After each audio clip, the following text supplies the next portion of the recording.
Welcome sa ating munting YouTube channel. Please support my videos. Comment, like and subscribe po mga idolo. Maraming salamat po. Story present. Super Devo Uling System. Kabanata 2021, Pagpatay. Sa madaling salita, hanggat natutunan mo ang Flying Star Sword Technique, madali mong mapapasa ang level sa pamamagitan ng paggamit ng swordsmanship sa Flying Star Sword Technique. Siyempre, kung ito ay isang ika-6 na ranggo na kalahating hakbang na Dao Monarch, ang sword puppet na ito ay isang ika-6 na baitang kalahating hakbang na antas ng Dao Monarch. Ang tarangkahan ay hindi sarado, ngunit mayroong isang layer ng porma sayon na naging dahilan upang hindi makapasok ang mga taong iyon mula sa Golden Lion Dojo. Nandoon silang lahat para manood ng magandang palabas, nanunood kung paano pinatay si Yezuan. Gayunpaman, hindi nangyari ang gusto nilang makita, pagkatapos gumalaw ang sword puppet, gumalaw din si Yezuan, at ang ginagamit ngayon ni Yezuan ay ang Flying Star Sword Technique. Boom! Boom! Boom! Isang malutong na boses ang kumalat, at talagang nakipaglaban si Yezuan gamit ang sword puppet. Laking gulat ng grupo ng mga tao sa labas ng pinto, dahil kakapasok lang ng isang matanda mula sa Golden Lion Dojo, ngunit napatay siya sa loob lamang ng 3 round. At ngayon, si Yezuan ay talagang tumagal ng 6 na round. Imposible, natutunan na ba ng batang ito ang Flying Star Sword Technique? Ano ka ba, wala pang kalahating araw na bukas ang Flying Star Cave Mansion, paano niya ito natutunan? Di ba sabi mo kailangan mong kabisaduhin ang 9 na fragment bago mo pagsamahin ang mga ito sa Flying Star Sword Technique? Nakatakbo na ba ang taong ito sa 9 na palasyo? Ang aking Golden Lion Dojo ay nakipagtulungan sa iba pang mga dojo upang isama ang kalahati ng Flying Star Sword Technique, at hindi niya makukuha ang lahat. Ang mga tagapagtanggol ng Dharma at matatanda ng Golden Lion Dojo ay mukhang hindi makapaniwala, maging ang Golden Lion Dao Master ay ganoon din. Ngunit sa susunod na sandali, ang kanilang mga panga ay malapit ng malaglag. Sa maliit na bulwagan, sinaksak ni Yezuan ang isang espada sa lalamunan ng sword puppet, at sa sumunod na sandali, ang hindi pamilyar na boses ay nagmula sa maliit na bulwagan. Congratulations, natutunan mo ang Flying Star Sword Technique, at handa ka nang magpatuloy.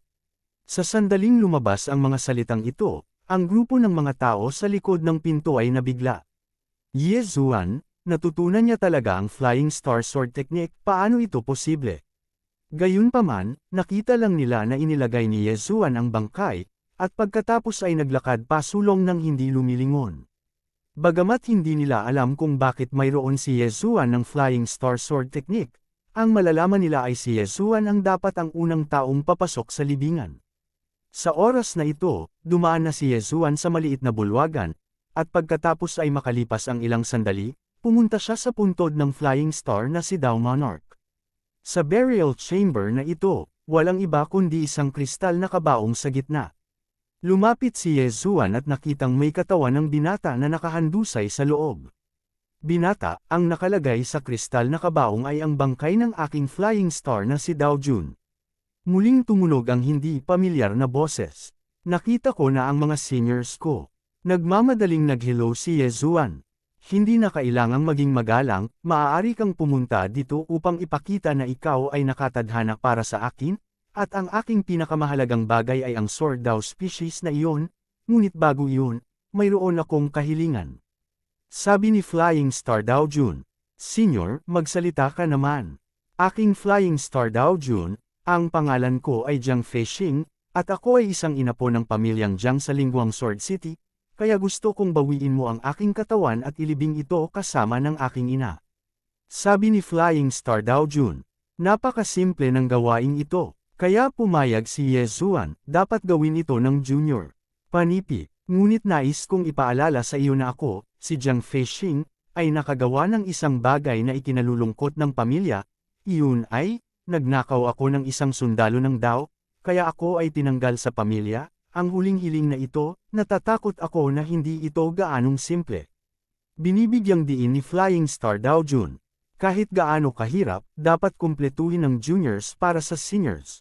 Sinabi ni Yezuan na may panunumpa. Mabuti, pagkatapos ay mangyaring. Nang bumagsak ang mga salita ng Flying Star na si Dao Jun, ang kristal na kabaong ay automatikong nabuksan, at pagkatapos ang singsing na tiyan ko na isinuot sa kanang kamay ng Flying Star na si Dao Jun ay lumipad at nahulog sa mga kamay ni Yezuan. Sa Tiyan Kun Ring na ito, naroon ang lahat ng mayroon ako sa buhay ko, at ang pinakamahalaga sa kanila ay ang Dao ng Espada, at ang sundalo ng Dao, ang Death Sword. Gayunpaman, ang Death Sword na ito ay napakahalaga sa pamilya, ninakaw ko ito, kung ibabalik mo ang aking katawan, tiyak na tatanungin ka, sa makatuwid, hindi mo ito dapat ilantad, kung hindi, ikaw ay nasa panganib ng iyong buhay. Paalala muli ni Flying Star Dao Jun. Bahagyang tumanggo si Yezuan, at pagkatapos ay tiningnan ang Tiyan Kun Ring. Mayroong maraming makalangit at makalupang kayamanan sa loob nito, pati na rin ang hugis espada na Dao species, at isang itim na mahabang espada na nagpapalabas ng nakakatakot na kapaligiran, na dapat ay ang Dao na sundalo sa bibig ng Flying Star na Dao Monarch ang Death Sword. Hindi umimik si Yezuan, at nilamon ang Dao ng espada. Ang Sword Dao Seed na ito ay mula sa unang yugto ng Docheng, at pagkatapos itong lamunin ni Yezuan, direkta niyang pinalapot ang isang Sword Dao Seed mula sa unang yugto ng Xiaocheng. Ding, ang host ay nakalusot sa ika-4 na ranggo at kalahating hakbang na landas Monarca. Maliit lang noong mga unang araw. Medyo nadismaya si Yezuan. Sa unang bahagi ng Xiaocheng, maaari lamang siyang makalusot hanggang sa ika-4 na baitang kalahating hakbang na Dao Jun, ngunit hindi ito masama. Kung tutuusin, ito ay isang medyo bihirang species ng Sword Dao, at wala itong talento, kaya't hindi ito maaaring i-condense. Sige, niligpit mo ang katawan ko. Oo, Senpei. Tumanggo si Yezuan, at pagkatapos ay iniligpit ang katawan ng Flying Star na si Dao Jun, at pagkatapos, walang tunog. Boom! Sa oras na ito, muling bumukas ang gate sa dulo ng main hall, ngunit sa pagkakataong ito, hindi pa handang umalis si Yezuan. Ang Death Sword na ito ay isang sundalo ng Dao, ito ay isang sandata na ginamit ni Dao Jun, tinitingnan ang aura na ibinubuga nito, tinatayang kung may nasugatan, natatakot ako na ito ay mapapawi sa isang iglap. Napaisip si Yezuan sa kanyang puso, naglalakad lamang patungo sa kanyang dinadaanan. Pagbukas pa lang niya ng tarangkahan ay nakita niyang nalinas na ang siyam na kalsada, at ang mga tao mula sa 8 dojo ay sumugod lahat. Paano ang Dao ng Sword species? Matapos makita ng Golden Lion Dao Master si Yezuan, agad siyang nagtanong. Napino ko na, matapat na sagot ni Yezuan. Good boy. Bagamat hindi ko alam kung paano mo nakuha, mas mabuting tawagin mo ang mana ng Flying Star na si Dao Monarch, kung hindi, mamamatay ka ng walang lugar na malibing. Sabi ng isang matandang lalaking pula ang buhok. Nakilala ni Yezuan na ito ang Dao Master ng Chixiao Dojo, ibig sabihin, ang pinakamakapangyarihan sa mga taong naroroon. Kung gusto mong ipasa, halika at kunin mo. Hawak ni Yezuan ang Peerless Sword sa isang kamay at ang Death Sword sa kabilang kamay. Sa sandaling lumabas ang Death Sword, lahat ng naroroon ay nakatuon ang kanilang mga mata dito. Ang espadang ito ay naglalabas ng nakakatakot na aura ng kamatayan. Maaaring ito ay isang sundalong Daoist. Paano nagkaroon ng ganyang sundalong Dao? Kakaiba talaga. Huwag kang pabaya, mukhang hindi simple ang batang ito. Ang hindi simple, panuurin mong patayin siya ng matanda. Isang elder ang biglang nanguna sa pagpatay kay Yezuan. Isang 5th-grade half-step gentleman lang, naglakas loob siyang maglaro sa harap ko at hanapin ang kamatayan. Kumislap ang mga mata ni Yezuan, at sa sumunod na sandali, lumitaw ang Sword Immortal clone sa likod ng kabilang partido. Flying Star Sword Technique, 9-star chain. Poof! Isang pag-atake na naglalaman ng ilang daw-daw ang tumagos sa ulo ng matanda, na agad na ikinamatay nito. Wupon at kalahating hakbang Jun, ito ay talagang mga segundo. Napabuntong hininga ang lahat, ito ba ang kapangyarihan ng Flying Star Sword Technique? Kabanata 2022 Lingguang Sword City. Sabay na tayo, hindi ko alam kung sino ang sumigaw, the next moment, itong grupo ng mga tao ang pinatay silang lahat. Lahat sila ay may Flying Star Sword art, ngunit mayroon lamang isang paraan ng espada. Kung sino ang mananalo ay kung sino ang mananalo. Ang higit sa 100 tao na ito ay nasa kaharian man ng 3 ranggo at kalahating hakbang na Dao Jun, at ang pinakamasama sa mga Daoist na master na iyon ay ang 5th rank at half-step na Dao Jun. Gayunpaman, sa pagharap sa grupong ito ng mga tao, hindi natakot si Yezuan. Ang Diyos ni Yezuan, ang Sword Immortal Clone, si He Jiao, si Shu Lao, silang apat ay humarap sa lahat. Si Yezuan, na may hawak na Death Sword, ay kayang patayin ang kalaban sa isang suntok. Ang patay na espadang ito ay karapat-dapat na maging isang Daoist na sundalo. Maaari itong makalusot sa anumang pag-atake. Ito ay kakilakilabot, lihim na sinabi ni Yezuan sa kanyang puso. Pagkaraan ng ilang sandali, ang grupong ito ng mga tao ay nilinis nila, at ang ilang tawisto lamang ang natitira upang suportahan sila ng sama-sama. Grabe, ang dami natin, hindi natin sila matutulungan, paano tayo lalaban? Don't fight, una na ako. Bastos ka, deserter ka pala. Tumakas ka Milgobi, kung gusto mong mamatay, ikaw na lang mag-isa. Kaagad, umatras ang dalawang tawista. Kaya lang mas mabilis nilang talunin si Yezuan. Sa isang iglap, ang mga clone ni Yezuan at Jansayan ay isa-isa, at lumiwanag ang mga ito sa likod ng dalawa. Flying Star Sword Art, 9 Stars Link. Ang mga clone ni Yezuan at Jansayan ay pinagsama-sama, may kabuoang 18 malamig na ilaw ang kumikislap, at ang dalawang Daoist na nakatakas ay biglang natakot. Harangan mo ako, isang tao ang uminom. Ang Sword Immortal Clone ay mayroon lamang isang pares ng walang kapantay na mga espada, at ang lakas ng pag-atake nito ay mas malala kaysa sa Diyos ni Yezuan. Sa makatuwid, ang kanyang kalaban ay hindi namatay sa mismong lugar, ngunit malubhang nasugatan ni Jianju. Gayunpaman, ang ibang tao ay hindi gaanong pinalad. Ang 9-star chain ay lubusang nakalubog sa katawan ng kalaban. Bagamat hindi nito nasaktan ang mahalagang punto, ang suntok na ito ay ipinadala ni Yezuan gamit ang espada ng kamatayan. Agad na kumalat ang hininga ng kamatayan, pinawi ang Daoist Master, at sa isang kisap mata, ito ay naging puting buto at bumagsak sa lupa. Nang makita ito ng lahat, hindi nila napigil ang malunok ang kanilang laway.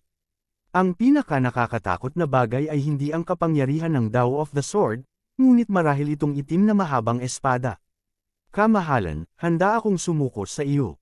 Natakot at sumigaw agad ang Daoist na malubhang nasugatan. Sorry, hindi ko kailangan. Malamig na sumangot si Yezuan at muling bumaril. Pagkalabas ng 9-star chain, agad itong napatay. Biruin mo, ngayon ay hindi nang ahas si Yezuan na dalhin ang mga tao sa lugar ng paglunok, dahil may aral mula sa nakaraan. Bagamat sinasabing maraming mga half-step na Daojon sa devouring space ngayon, ang mga tao sa loob ay wala sa mas mataas na kaharian kaysa sa kanya. Sa ganitong paraan, hindi ito magiging banta sa paglunok ng espasyo. Nakita ng iba pang 5 tawista ang kaunos-lunos na pagkamatay ng dalawa, at pagkatapos nilang magtinginan kaagad, idiniin nila ang ilalim ng kahon. Nakakalungkot lang na walang epekto kay Yezuan ang mga atake nila. Kapag nahulog ang pag-atake sa clone ng Sword Immortal, maaari itong maitaboy, ngunit kapag nahulog ito kay Yezuan, na nakasuot ng Void Spirit Armor, ito ay babagsak kaagad. Sa ilang sandali, ang 5 tao, kabilang ang Daoist Golden Lion, lahat ay nahulog at naging mga buto. Pagkatapos, nilamon ni Yezuan ang lahat ng kanilang uri ng Dao. Ang paglamon ng Dao Seeds, Fire Dao Seeds, at iba pa, lahat ay na-upgrade na sa maagang yugto ng Xiaocheng. Itong paglalakbay sa Fishing Cave Mansion, si Yezuan ay nakakuha ng maraming tagumpay. Kung wala siyang kaunting disiplina, marami na siyang nagawang walang kabuluhan. Gayunpaman, pagkatapos matanggap ang pabor ni Daojun Fishing, natural na kailangan niyang tuparin ang huling hiling ni Daojun Fishing, iyon ay, ibalik ang bangkay at ang kamatayang espada sa Lingguang Sword City. Ayon sa alaala ni Fishing Daojun, ang Lingguang Sword City ay nasa hilagang silangan ng lugar na ito, at ang pangunahing mansyon ng lungsod ay ang Jiang family. Narinig ko na ang Panginoon ng lungsod na si Jiang Lingguang ay isa ring master ng Taoism, at ang kanyang lakas ay napakalakas. Sa susunod na seksyon ng kalsada, gumugol si Yezuan ng maraming oras, isang buong buwan. Matapos ang hindi mabilang na beses ng teleportation, sa wakas ay nakarating siya sa Lingguang Sword City. Gayunpaman, kakapasok lang ni Yezuan sa Lingguang Sword City nang marinig niya na ang Lingguang Sword City ay nagdaraos ng isang paligsahan sa swordsmanship. Napakabigay ng gantimpala, ito pala ay isang uri ng espada. Tulad ng inaasahan sa Lingguang Sword City, ito ay talagang isang malaking bagay. Ang isang gantimpala ay maglalabas ng isang buto ng espada. Nagtaas ng kilay si Yezuan. Dati, ang mga dojo na iyon ay mahigpit na nakipaglaban para sa isang espada, at lahat sila ay napatay niya sa huli. Ngayon, ang Lingguang Sword City na ito ay naglabas lang ng Sword Dowseed bilang reward para sa isang random na pagsubok, na napakalakas na. Si Feishing Daojun ay isa sa mga henyo ng pamilya Jiang. Sa murang edad, na-condensed na niya ang Dao of the Sword. Gayunpaman, hindi ito nangangahulugan na walang ibang tao sa pamilyang Jiang ang condensed, ngunit marami. Ang gantimpala ay naging isang Dao of Sword sa gitnang yugto ng Docheng, hindi masama. Bahagyang ipinikit ni Yezuan ang kanyang mga mata, pagkatapos ay sumunod sa karamihan. Hindi nagtagal, dumating siya sa gilid ng singsing sa gitna ng Lingguang Sword City. Sa oras na ito, libu-libong tao ang nagtipon dito, at karamihan sa kanila ay nasa kalahating hakbang na antas ng Daojun. At sa arena, mayroong isang grupo ng mga master na nakasuot ng costume ng Lingguang Sword City Lord's Mansion, at ang kanilang kaharian ay hindi bababa sa 5th rank at half-step Daoist. Sa pagkakataong ito, ang City Lord's Mansion ay nag-invest ng maraming pera para makapag-recruit at makilala ang mga henyo. Hanggat kaya nilang malampasan ang 3 henyo ng City Lord's Mansion, sila ay gagantimpalaan. Ito ay isang paligsahan sa pakikipaglaban sa espada. Hindi mo magagamit ang banal na kapangyarihan at ang Dao. Kung maaari kang manalo ng 7 magkasunod na laro, maaari kang makakuha ng binhi ng Dao ng espada, at mas malamang na ikaw ay tatanggapin bilang isang apprentice ng mga masters ng city. Lord's Mansion. Biro lang, hindi ganoon kadali ang maghangad na manalo ng 7 sunod-sunod na laro. Tingnan mo, si Jiang Tianchen iyon, na isa ng ika-7 ranggo at kalahating hakbang na Daoist. Halos makondense na raw niya ang binhi ng espada. Hindi ganoon kadali para sa kanya. Tingnan mo, si Jiang Sheng iyon, ang deputy head ng Jiang family. Sinasabing isa na siyang 9th rank half-step Daojun, at isang hakbang na lang ang layo niya kay Daojun. Napunta ang mga mata ng lahat sa matandang nanloob. Kilala ni Yezuan ang taong ito. Mula sa alaala ni Feishing Daojun, malalaman niya na itong si Jiang Sheng ay kanyang lolo. Lahat, magsisimula na ang kompetisyon. Kahit sino ay makakalaban sa entablado. Ang kinakailangan ay maging isang eskrimador, at hindi nila magagamit ang banal na kapangyarihan at tao. Hanggat maaari silang manalo ng 3 magkakasunod na tao, makakakuha sila ng mga gantimpala, mayaman. Malakas na sabi ni Jiang Sheng. Sa sandaling ito, maraming tao ang dumating sa entablado, at pagkatapos ay nagsimulang makipagkompetensya sa isang binata ng sunod-sunod. Ang 7 kabataan ng pamilya Jiang ay pawang mga henyo ng kendo, at hindi ganoon kadaling talunin ang isa. Gayunpaman, kung matalo ka sa espada, maaari kang umasa sa iyong pangangatawan para makabawi. Ang unang 4 na kabataan ng pamilya Jiang ay pawang 5 ranggo at kalahating hakbang na Daojun. Hanggat ang naghahaman ay umabot sa ika-6 na ranggo at kalahating hakbang na Daojun, halos lahat sila ay maaaring magkaroon ng kalamangan sa pangangatawan. Ang unang taong umakyat sa entablado ay isang pang-6 na ranggo at kalahating hakbang na Daoist, ngunit sa arena, bukod sa kanyang pangangatawan, ang tanging maaasahan niya ay ang swordsmanship. Kabanata 2023 ang unang henyo ng pamilya Jiang. Simula. Sa utos ni Jiang Sheng, nagsimulang gumalaw ang 2 figure sa singsing. Hiyang, hiyang, hiyang. Isang malutong na tunog ang kumalat. Ang challenger ng ika-6 na ranggo at kalahating hakbang na si Daojun ay hindi man lang nakagawa ng 10 hampas ng unang henyo ng pamilya Jiang, at siya ay natalo. Kahit na ang kaharian ay mas mataas kaysa sa kalaban, ang henyong swordsmanship ng pamilya Jiang ay talagang mahusay. Hindi ganoon kadaling manalo sa unang tagumpay. Higit pa rito, ang 7 henyo ng pamilyang Jiang na ito ay nireranggo sa pagkakasunod-sunod ng lakas. Pagkatapos, ang pangalawang naghahamon ay dumating sa entablado at nagpatuloy sa paghamon. Para sa mga tao sa larangang ito, napakabilis ng labanan, at sa loob ng maikling panahon, daan-daang mga challenger ang matatalo. Sa kanila, isa lang ang nanalo ng 3 sunod-sunod na laro. Nako, sword competition ngayong taon, walang magandang pala. Umiling si Jiang Sheng at lihim na sinabi sa kanyang puso. Ngunit sa sandaling ito, isang binata ang pumasok sa ring, at ang binatang ito ay si Ye Zuan. Nagsakripisyo si Ye Zuan ng isang tibak na isang tama, at pagkatapos ay tumingin sa unang binata. Tumigil na sa pagsigaw si Jiang Sheng para magsimula. Sa sandaling kumilos ang naghahaman, ito ay itinuturing na simula, kaya kailangan munang umatake si Ye Zuan. Gayunpaman, si Ye Zuan, ang pang-apat na ranggo at kalahating hakbang na Daoist, ay hindi pinapaboran ng lahat.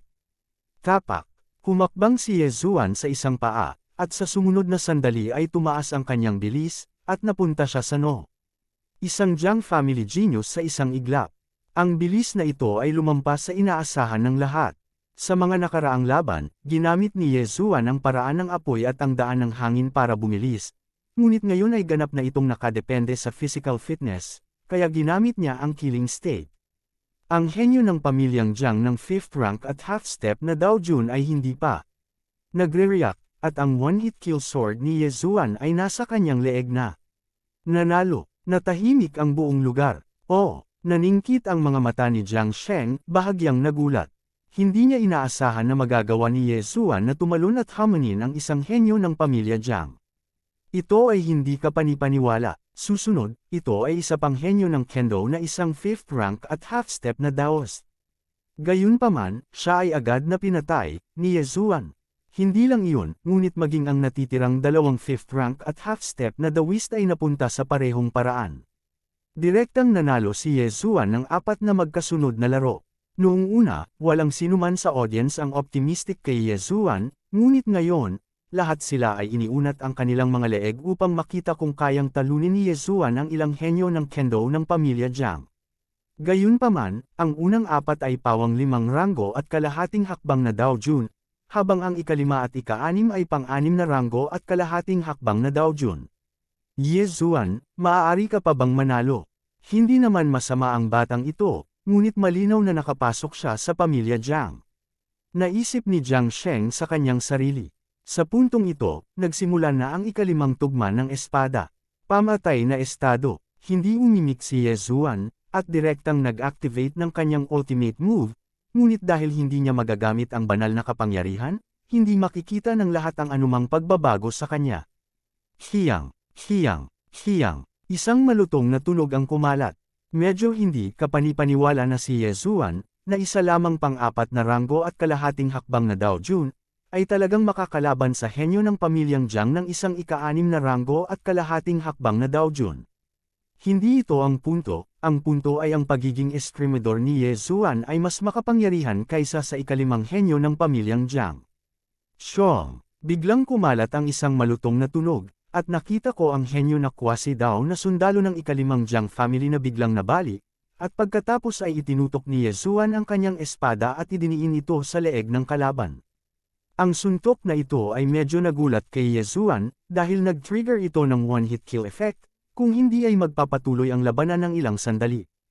Challenger, 5 panalo, sigaw ni Jiang Sheng, at sabay na itinuon ang kanyang mga mata kay Ye Zuan, bahagyang tumango, at ipinahayag ang kanyang pagpapahalaga. Nanalo si Ye Zuan ng 5 tao, pagkatapos kung manalo siya ng isa pang laro, maaari niyang hamanin si Jiang Tianchen, ang unang henyo ng pamilya Jiang. Oo naman, tulad ng inaasahan ng lahat, nanalo pa rin si Ye Zuan sa ika-6 na laro. Kahit na tumagal ito ng maraming oras, ito ay napakahusay din. Ito ay talagang isang bangkus ng basura, kahit na ang isang pang-4 na ranggo at kalahating hakbang na Daoist ay hindi maaaring maglinis. Ang unang henyo ng pamilya Jiang, si Jiang Tianchen ay huminga ng malamig sa kanyang puso. Nanalo si Ye Zuan ng 6 na panalo, at kung manalo siya ng isa pa, makakakuha siya ng buto ng espada na naiwan ng mga ninuno ng pamilya Jiang pagkatapos ng kanilang kamatayan.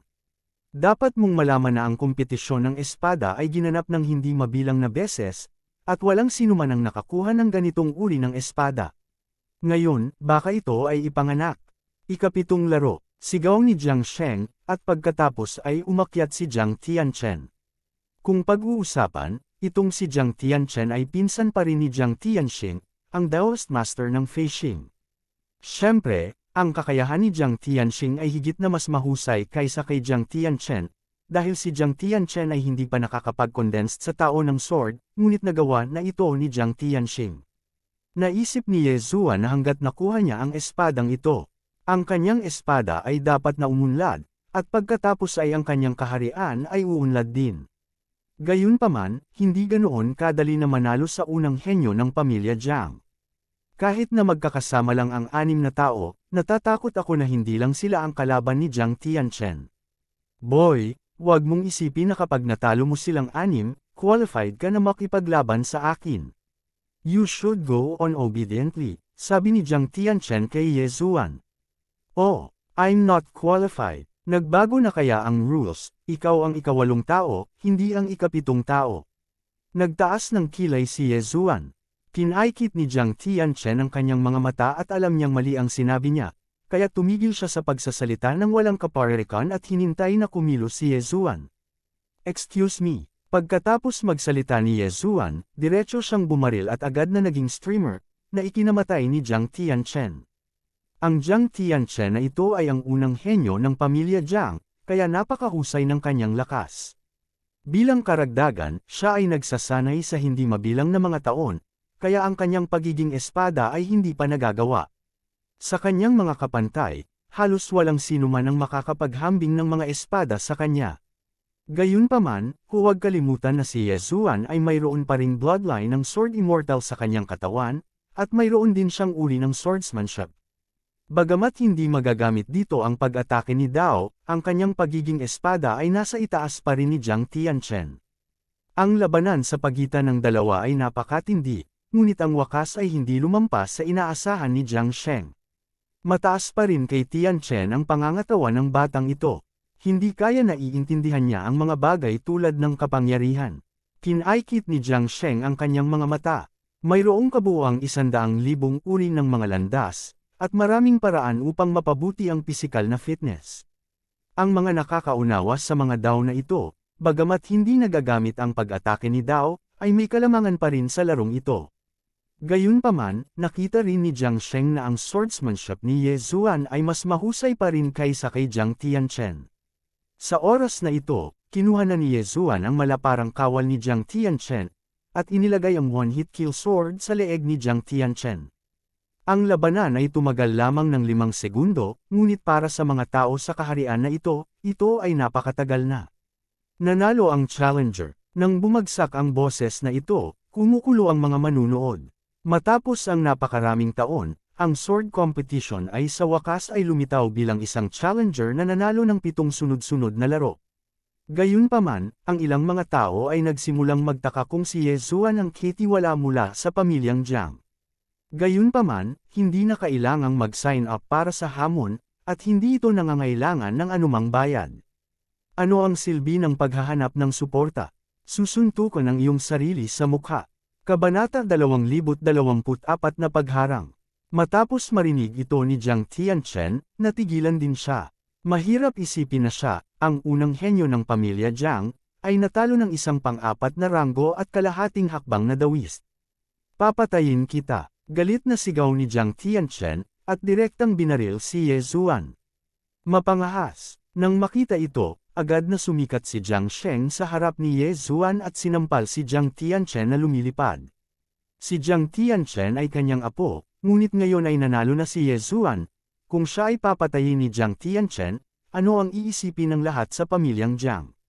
Matapos magpaypay ng kanyang lolo, huminahon din si Jiang Tianchen at nakatitig lang kay Ye Zuan. Kung lalaban siya ng buong lakas, mapapatay niya si Ye Zuan gamit ang isang espada, ngunit nakakalungkot na ang laban na ito ay isang sword fight at hindi maaaring gumamit ng banal na kapangyarihan at Dao.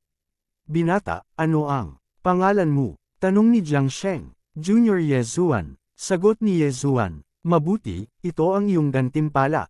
Si Jiang Sheng ay hindi nagsalita ng walang kaparirikan, at direktang naglabas ng isang buto ng espada mula sa singsing ng Chen Kun. Sa sandaling lumabas ang ganitong paraan ng espada, nanlaki ang mga mata ng lahat ng naruroon. Ang tao ng sword ay ang nangungunang tao ng siyam na santo. Kahit na ito ay nasa maagang yugto lamang, sapat na upang linisin ang huling yugto ng paunang yugto. Kinuha ni Ye Zuan ang tao ng sword at tiningnan ito ng mabuti. Ang espadang ito ng Taoism ay ang Daoist species sa gitnang yugto ng Docheng.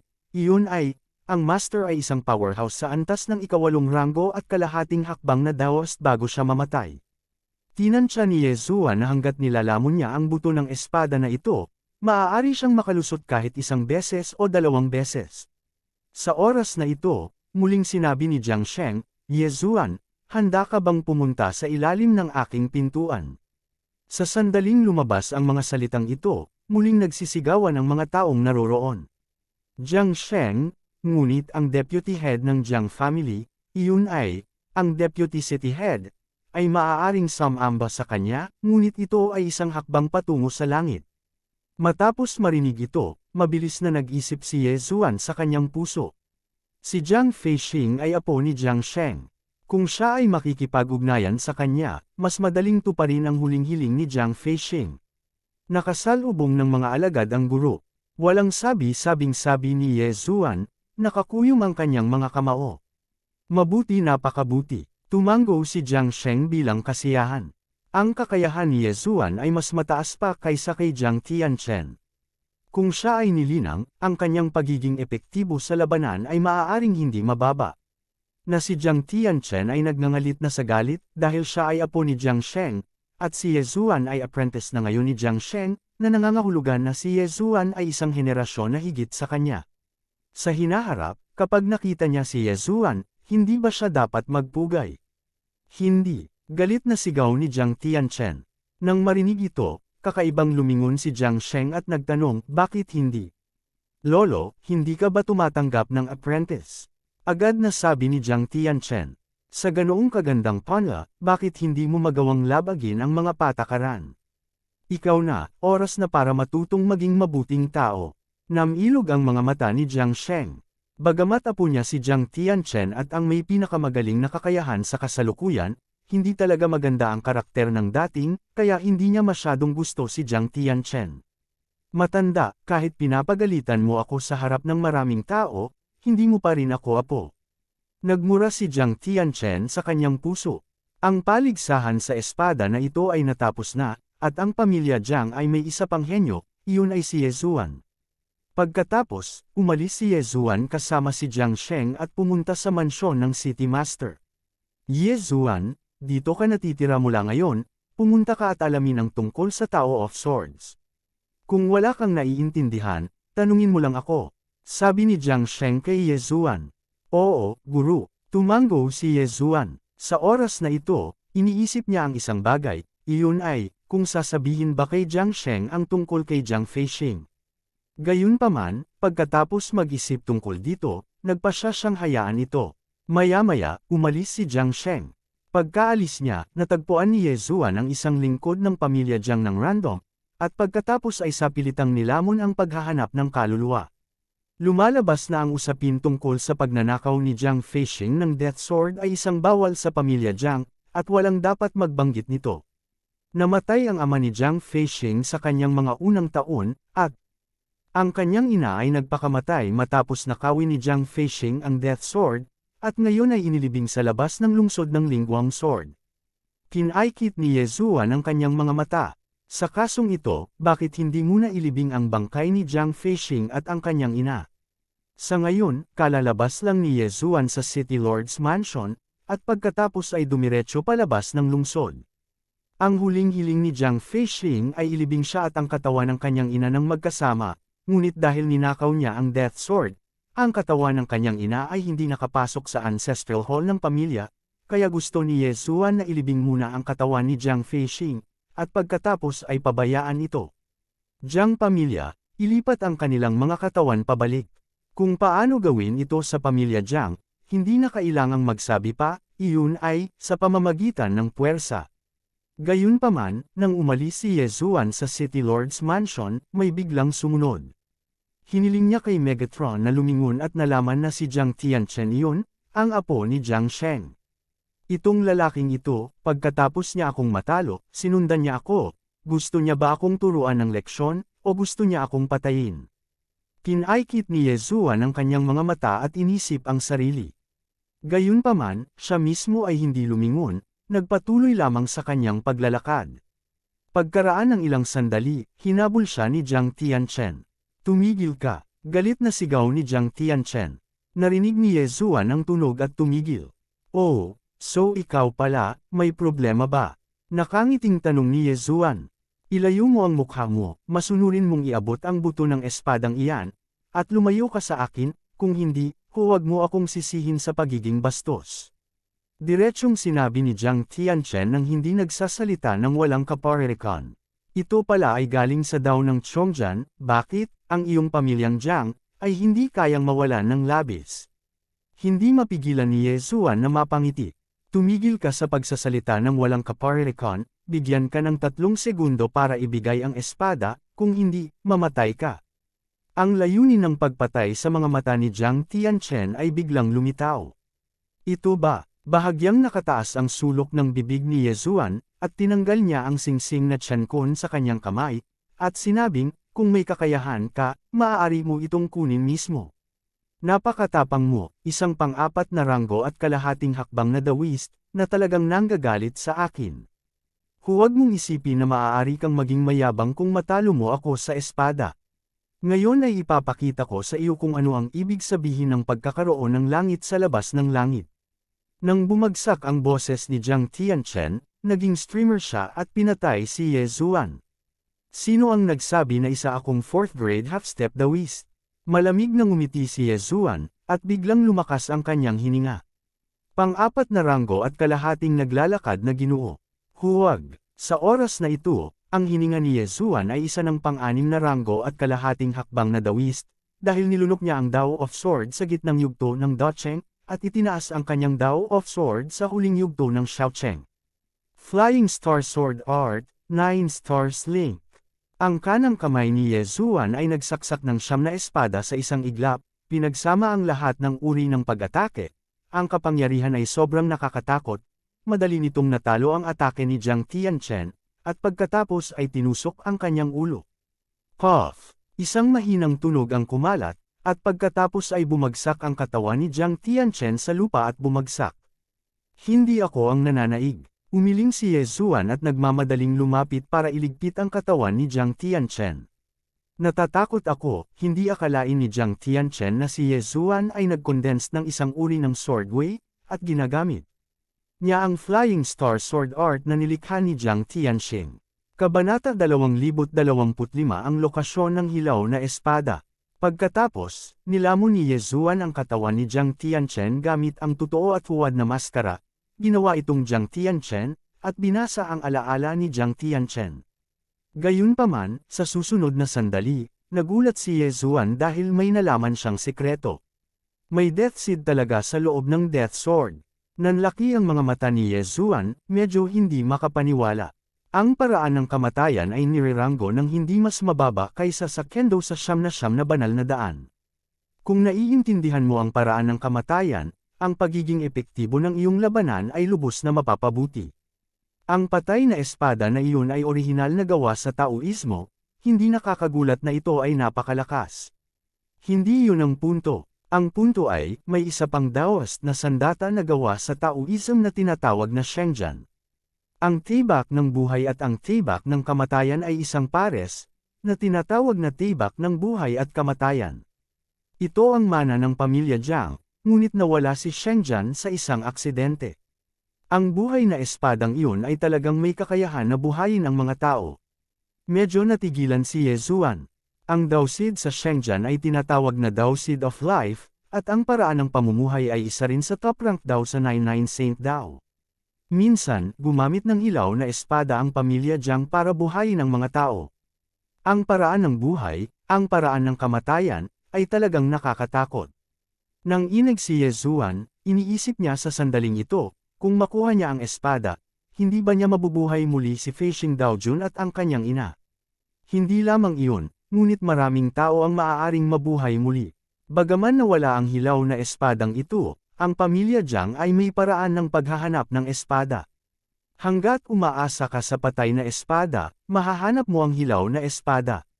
Sa pag-iisip nito, umalis kaagad si Ye Zuan at nakarating sa libingan ng ina ni Jiang Feixing nang wala sa oras. Pagkatapos, iniligpit lang niya ang katawan ng ina ni Jiang Feixing. Sa antas na ito, talagang madaling gustuhin na hindi mabulok ang katawan, kaya pakiramdam ni Yesuan na mabubuhay pa ang ina ni Jiang Feixing. Pagkatapos, diretso siyang lumingon kay Jiang Tianchen at bumalik sa pamilya Jiang. Ang martial arts pavilion ng pamilya Jiang ay may paraan ng paghahanap ng mga espada, kaya agad na pumasok si Yesuan. Bilang apo ng deputy head ng pamilya, ang unang henyo ng pamilya Jiang, kaya taglay pa rin ni Jiang Tianchen ang kapangyarihang ito. Dir-diretsong naglakad si Yesuan sa itaas na palapag, at pagkatapos ay naghanap sandali. Oo naman, nakita niya ang paraan ng paghahanap ng espada para sa kanya, at pagkatapos ay kinopya ito. Pagkatapos, umalis na naman siya sa City Lord's Mansion. Ngayon, mayroon akong paraan ng paghahanap ng espada, at mayroon akong espada ng kamatayan, kaya dapat kong mahanap ito. Bahagyang nanliit ang mga mata ni Yesuan, at direktang kinuha niya ang Death Sword. Tumawag ka. Matapos gamitin ni Yesuan ang paraan ng paghahanap ng espada, ang patay na espada ay tumuro sa hilaga. Sa hilaga, bulong ni Yesuan, agad na bumalik sa Lingguang Sword City, at pagkatapos ay nag-teleport sa isang lungsod sa hilaga. Pagkatapos, ginamit niya itong muli, ngunit ang dulo ng tibak ng kamatayan ay nakaturo pa rin sa hilaga. Hilaga pa rin. Nagpatuloy si Yesuan sa teleport, ngunit nakaturo pa rin sa hilaga ang Death Sword. Sa desperasyon, hanggat nag-teleport siya sa malayong distansya, nasa norte pa rin siya. Sumunod, gumastos siya ng maraming pera para sa wakas ay makita ang Death Sword na nakaturo sa timog. Ito ay nagpapakita na ang kanyang teleportasyon ay lumampas sa lokasyon ng hilaw na espada. Gayunpaman, ilang araw na ang nakalipas. Tuloy-tuloy na transmission, lahat mahirap. Galit na nagmura si Yesuan. Buti na lang at malapit na siya. Sa pagitan ng dalawang lungsod, mayroong 4 na iba pang mga lungsod, dahan-daang pinaliit ang saklaw. Nagpatuloy muli si Yesuan sa teleport, at sa wakas ay nagkulong sa dalawang lungsod. Ang Shenzhen na iyon ay nasa isang tiyak na lugar sa gitna ng dalawang lungsod na ito. Sa sandaling ito, umalis siya at pumunta sa kanyang sarili. Gayunpaman, sa kanyang kaharian, tumagal ng higit sa 10 araw upang tuluyang mailok ito sa isang lugar. Ang lugar na ito ay isang malaking kagubatan, na puno ng malalaking puno, at paminsan-minsan ay magkakaroon ng malakas na hininga ng buhay na lalabas. Sa normal na mga pangyayari, magkakaroon ng mga kayamanan sa mga lugar na tulad nito. Nang walang sabi-sabi, ipinadala ni Yesuan ang Sword Immortal Clone, sina Shulao at Heijiao para suriin. Ang antas ng lugar na ito ay hindi mababa. Nakadaan na siya sa ilang lungsod na may mga Master Daoist Masters. Sa kanyang lakas, maaaring mapanganib ito. Gayunpaman, pagkatapos ng ilang sandali ay nag-alinlangan, nagpasya siyang pumasok ng magkasama. Pagkatapos ng lahat, magagamit na niya ang kasanayan sa paglalakbay sa oras. Ang kagubatan na ito ay mukhang kakaiba, ngunit ang hindi alam ni Yesuan ay ang kagubatan na ito na puno ng buhay ay tinatawag na kagubatan ng kamatayan. Sa mga sumali, walang natirang buhay. Pinasok ito ni Yesuan, at walang nangyari sa una, ngunit hindi nagtagal bago niya narinig ang ilang system prompt. Ding, lamunin mo nang mamatay ang Black-Scaled Dragon. Ding, patay na ang apoy na lumalamon sa unicorn. Ding, lamunin mo ang Black-Scaled Dragon at buhayin mo. Ding, ang apoy na lumulunok ng unicorn ay muling nabuhay. Nang mag-react siya, nakita niya ang Sword Immortal Clone sa dilim. Anong sitwasyon? Nagtaas ng kilay si Yesuan. Sa sandaling ito, isang dagwang bibig ang biglang bamuka at diretsyong nilamon siya. Napalunok ang Sword Immortal Clone dahil itinuon niya ang atensyon sa paligid niya, ngunit sa pagkakataong ito, nakita niya kung ano ang lumunok sa kanya, at ito pala ay isang malaking bulaklak. Piranha. Sa oras na ito, si Yesuan ay napalunok na sa bibig ng bulaklak na kumakain ng tao, at ang nakakaagnas na likido ay tumulo at talagang tumusok sa baluti ng ethereal na Diyos. Araw ko, nagulat si Yesuan at nagmamadaling bumaril, ngunit napakatigas ng depensa ng piranha, at hindi niya nalampasan ang suntok na ito. Hindi na ako naniniwala, pinanlakihan niya ng mata, inilabas ang patay na espada, at nilaslas ng malakas. This time, nasira. Ang hininga ng kamatayan ay kumalat, at ang bulaklak na ito na kumakain ng tao ay agad na naagnas. Ito pala ang krisis ng kagubatan na ito. Panoorin mong sunugin ko kayong lahat.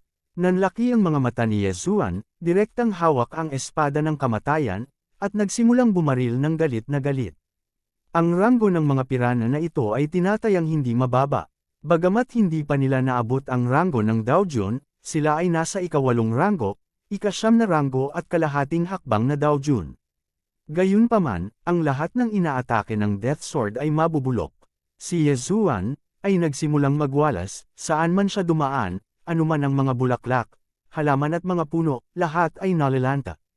Sa panahong iyon, ginamit din ni Yezuan ang paraan ng paghahanap ng espada upang suriin ang posisyon ng hilaw na espada, at pagkatapos ay pinatay ang lahat. Gayunpaman, ang kagubatan na ito ay walang hangganan, at pumatay siya sa loob ng 3 araw, ngunit hindi pa siya umabot sa punto. Sa oras na ito, anong malaking puno? Nagulat si Yezuan. Ang punong ito ay malamang na 10,000 metro ang taas at napakakapal. Hindi ito ang punto ay ang punong ito ay naglalabas ng malakas na hininga ng buhay.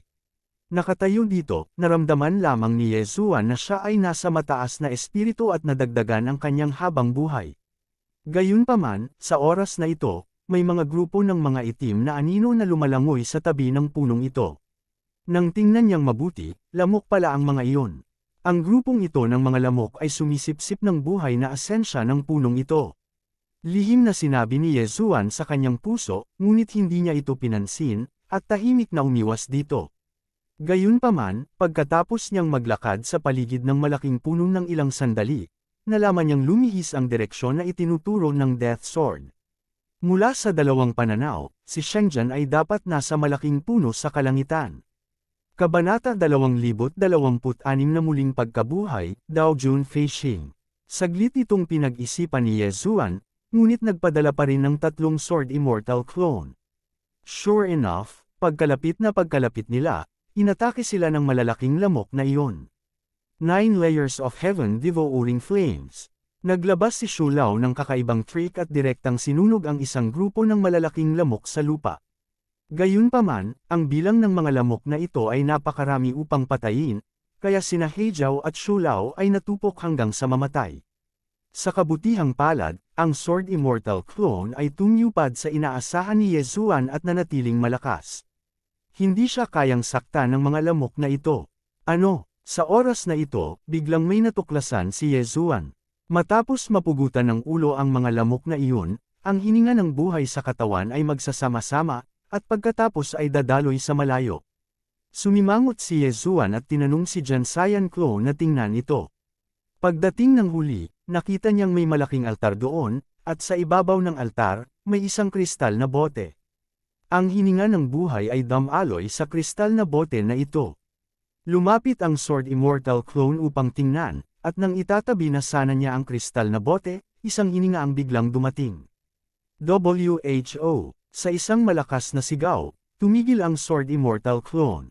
Ibinaling niya ang kanyang ulo upang tumingin, at nakita niya ang isang mahabang buhok na binata na nakatayo sa langit, nakatingin sa kanya. Ang mahabang buhok na kabataang ito, na nakasuot ng berdeng mahabang gown, ay nasa ika-9 na ranggo na kalahating hakbang na Daoist Realm. Sino ka? Tanong ni Sword Immortal Clone. Gayunpaman, hindi sinagot ng kabilang partido ang tanong na ito, ngunit direktang binaril. Boom! Ang Sword Immortal Clone ay nag-shoot din ng sabay, at ang dalawang enerhiya ay nagbanggaan, na nagkatugma. Good guy, court death. Kinaikit ng mahabang buhok na binata ang kanyang mga mata, at bigla siyang lumalaban sa Sword Immortal Clone. Sa sandaling iyon, nagmamadaling lumapit si Yezuan at naging 4-on-1 na sitwasyon. Sa 1-on-1 na sitwasyon, hindi talaga matutulungan ng Sword Immortal Clone ang mahabang buhok na binata na ito, pero 4-on-1, ito ay higit pa sa sapat para mag-empake. Bastos! Galit na nagmura ang mahabang buhok na binata. Ngunit sa sumunod na sandali, ang kanyang dibdib ay tinusok ni Yezuan. Ding! Tumaas ang killing intent ng host. Isang system prompt ang tumunog sa isip ni Yezuan. Mabilis na lumapit si Yezuan upang iligpit ang bangkay, at pagkatapos ay hinanap ang kaluluwa. Ang mahabang buhok na binatilyong ito pala ay isang alagad na tinatawag na Giant Wood Dojo. Nilikha niya ang lugar na ito upang maakit ang ibang tao na pumasok, At pagkatapos ay hayaang kainin ng mga pirana ang laman at dugo, at pagkatapos ay ihatid ang asensya sa higanteng puno ng buhay. Pagkatapos, ang malalaking lamok na iyon ay sumisipsip ng kakanyahan ng buhay at inilagay ito sa bote. Ang mga kakanyahan ng buhay na ito ay tuluyang mahihigop ng mahabang buhok na kabataan. Ano, may life seed talaga siya sa katawan. Nagulat si Yezuan. Ang life daw seed na ito ay pinalapot ng mahabang buhok na kabataan na kumain ng malaking halaga ng life essence. Ngayon ay ginagamit niya ang life essence para pagandahin ang life daw seed. Ang binhi ng buhay ay mas mahalaga kaysa sa espada, at mas mataas ang ranggo nito sa 9 na banal na daan. Sa hindi inaasahan, ang higanteng wood dojo na ito ay talagang may pamamaraan, na talagang kamangha-manghang. Gayunpaman, ang pamamaraang ito ay medyo malupit. Pagkatapos ng lahat, itong daw seed of life ay naipon ng hindi mabilang na buhay ng tao. Wala nang pakialam si Yezuan sa anumang bagay, direkta niyang nilalamon ang buto ng buhay na ito, at pagkatapos ay nilamon ang binhi ng ibang kabataan kasama ang paglunok ng binhi ng 2 beses. Gayunpaman, imposibleng masira ito. Gayunpaman, nakahanap din si Yezuan ng isang bagay na kapakipakinabang mula sa kanyang memorya. Ang hilaw na espada ay hindi sinasadyang nakuha ng mahabang buhok na binata, at pagkatapos ay itinanim sa lupa. Sa madaling salita, si Shengjian ay nasa ilalim ng higanteng puno ng buhay. Nagmamadaling lumapit si Yezuan, at pagkatapos ay hinayaan si Megatron na maging isang beast god na si Zong upang sugpuin, at pagkatapos ay patayin ang lahat ng lamok. Sa oras na ito, mayroon na siyang binhi ng buhay, inilagay niya ang kanyang kamay sa higanteng puno ng buhay, at pagkatapos ay nagsimulang sumipsap ng kakanyahan ng buhay. Ang higanteng puno ng buhay na ito ang ugat ng buong kagubatan. Sa madaling salita, ang buong kagubatan ay talagang isa. Patuloy na tinanggap ni Yezuan ang kakanyahan ng buhay, at ang binhi ng buhay na kakakuha pa lang niya ay patuloy na napabuti mula noong unang yugto ng Xiaocheng, at sa wakas ay napromote sa maagang yugto ng Docheng. Ding, ang Dao ng buhay ay napromote sa maagang yugto ng Docheng. Ding, ang host ay gumawa ng isang pambihirang tagumpay, at kasalukuyang isang ikapitong baitang kalahating hakbang na Daos. Nang tumunog ang 2 system prompt, ang kagubatan na ito ay ganap na nalanta. Sa orihinal, ginamit ng mahabang buhok na binata ang kagubatan na ito upang akitin ang iba, at pagkatapos ay ginawang ang asensya ng buhay ay hinihigop ng kanyang sarili. Ito ay orihinal na isang walang katapusang proseso ng loop, ngunit ganap na hinigop ni Yezuan ang higanteng puno ng buhay na ito, kaya imposibleng magpatuloy. Pagkatapos, nagsimulang maghukay si Yezuan at kinuha ang hilaw na espada na nakatago sa lupa.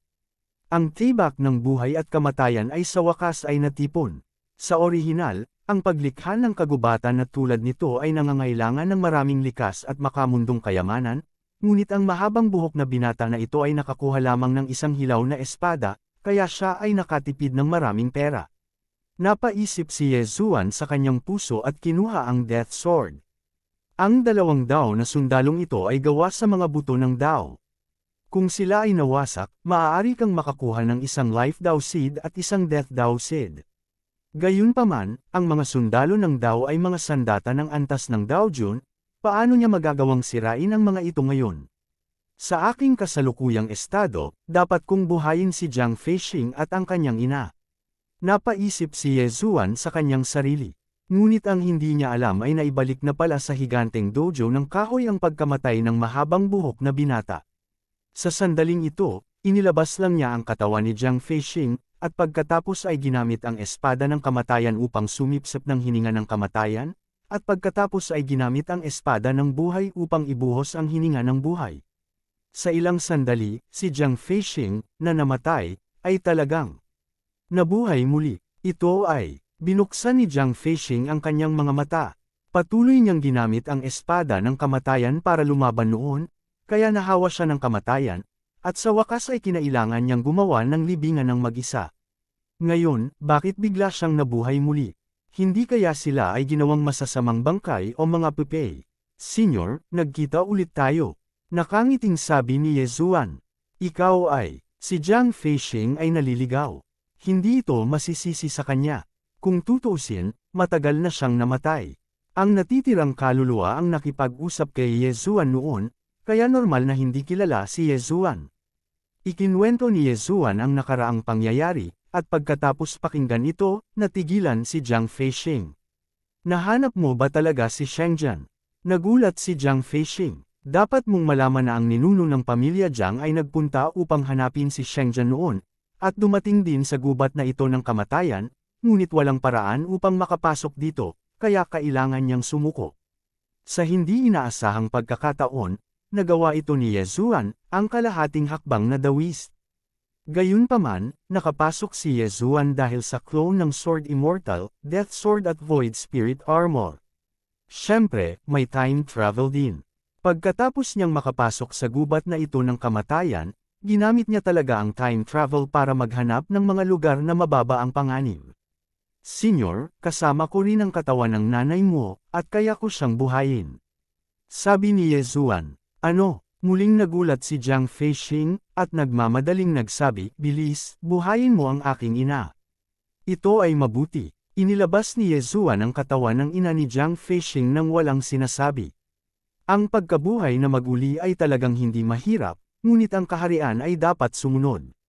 Kabanata 2027 Muling pagkikita ng mag-ina. Nagkataon na si Yezuan ay isa ng ikapitong ranggo at kalahating hakbang na dawis, upang buhayin niya ang ina ni Jiang, na isa ring ikapitong ranggo at kalahating hakbang na dawis. Ang tibak ng kamatayan ay kumukuha ng lakas ng kamatayan, at ang tibak ng buhay ay nagbubuhos ng enerhiya ng buhay dito.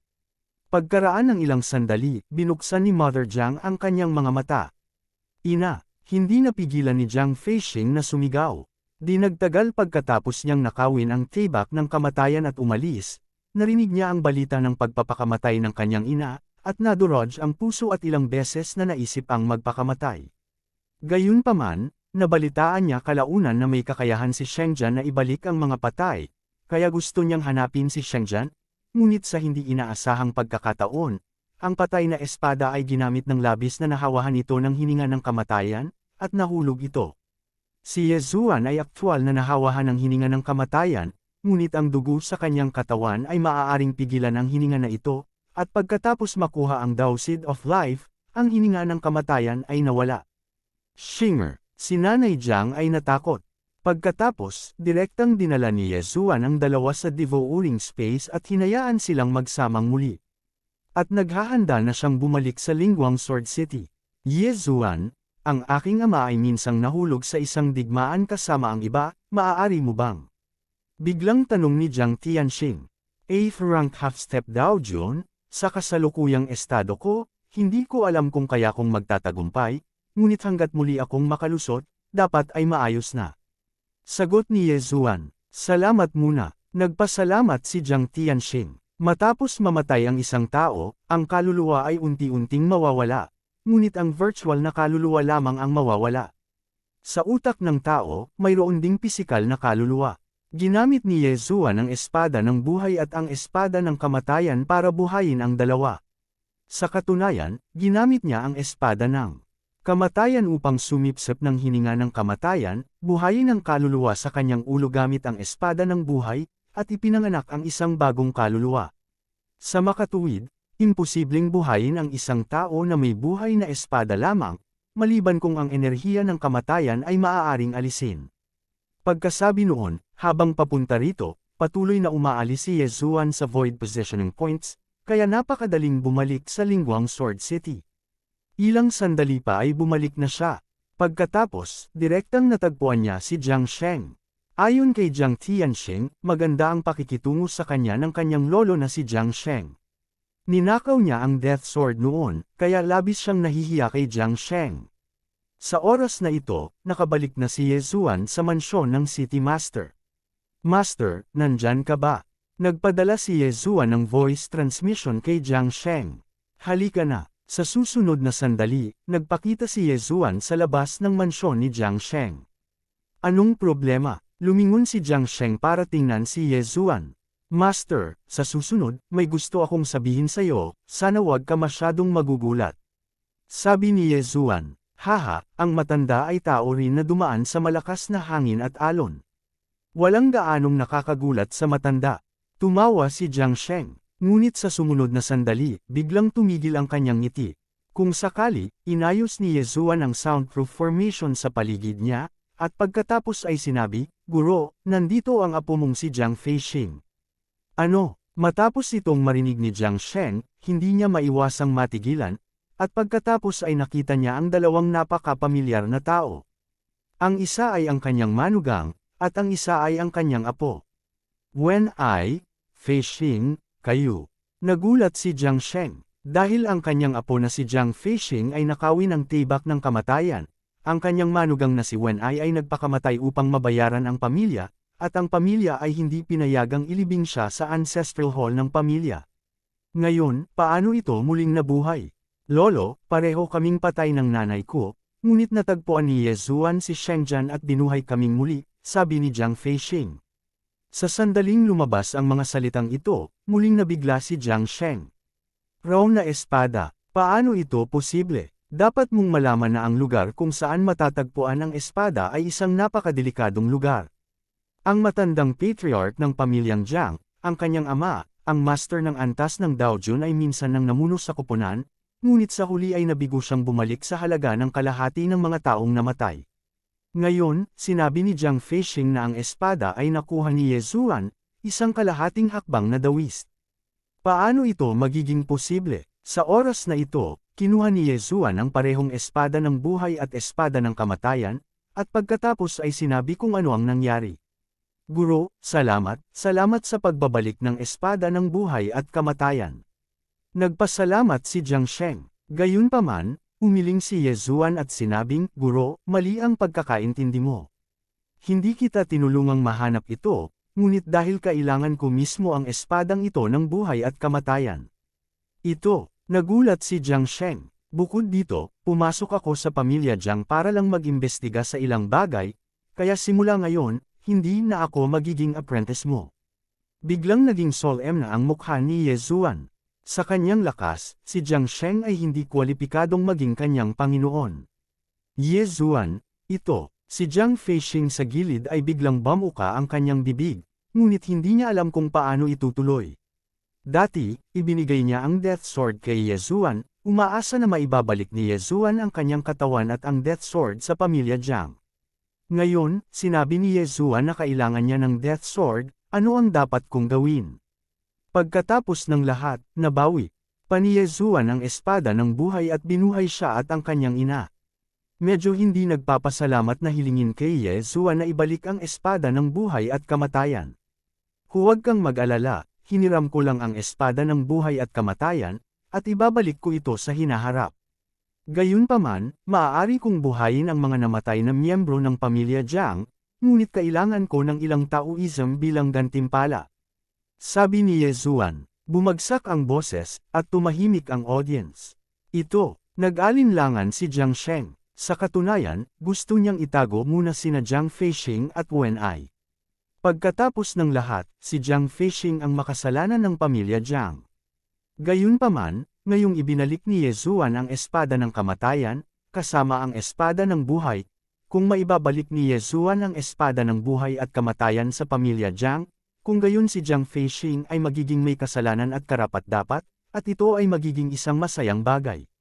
Nakakalungkot na hindi pa handa si Yezuan na ibalik ang espada ng buhay at kamatayan ngayon. Anong klaseng daw ang kailangan mo? Tanong ni Jiang Sheng. It's best to be a high-level blazing fire seed. Siyempre, yung iba hindi mahalaga, pero kailangan kong humingi ng malaking halaga. Sabi ni Yezuan. Ang hiling niya ay medyo nataranta silang tatlo. Dao Seeds, isa lang ang kailangan para sa enlightenment. Ano ang kailangan mo ng napakaraming buto ng Dao? Dapat mong malaman na ang mas maraming mga buto ng Dao ay namumuo, mas mahirap itong mag-condense.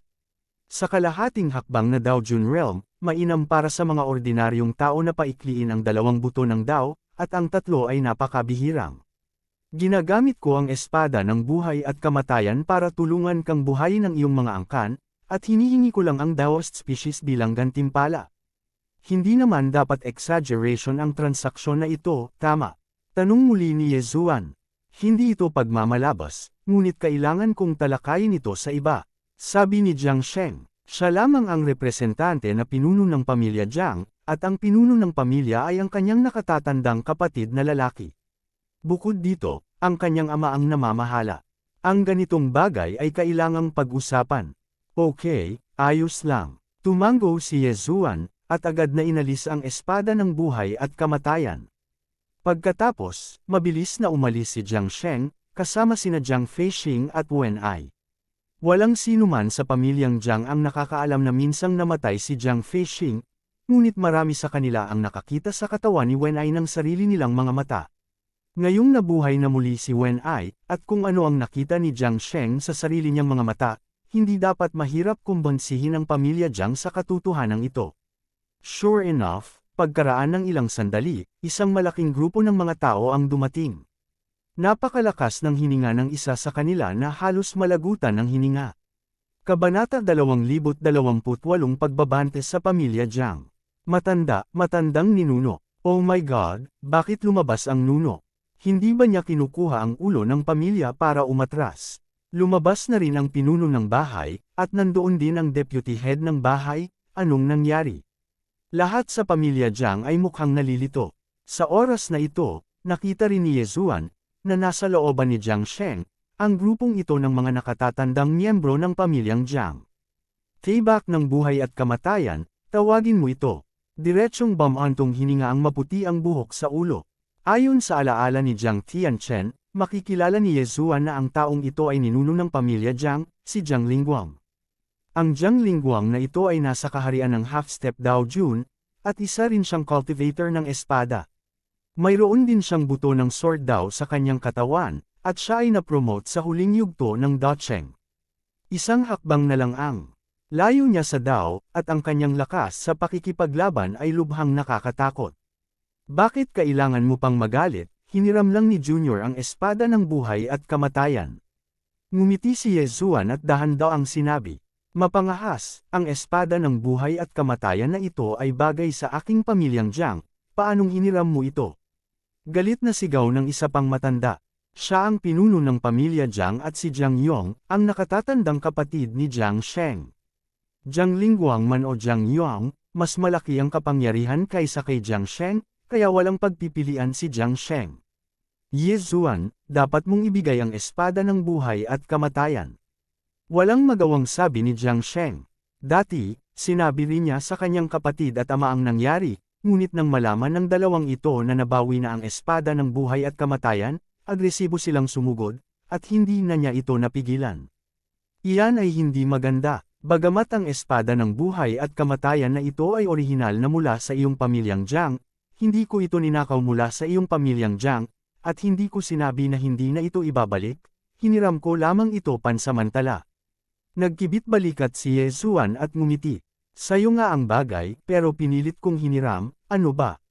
Okay, kung gayon gusto kong makita, anong mga kakayahan ang mayroon ka, at maglakas loob na hiramin ang buhay at kamatayang espada ng aking pamilyang Jiang.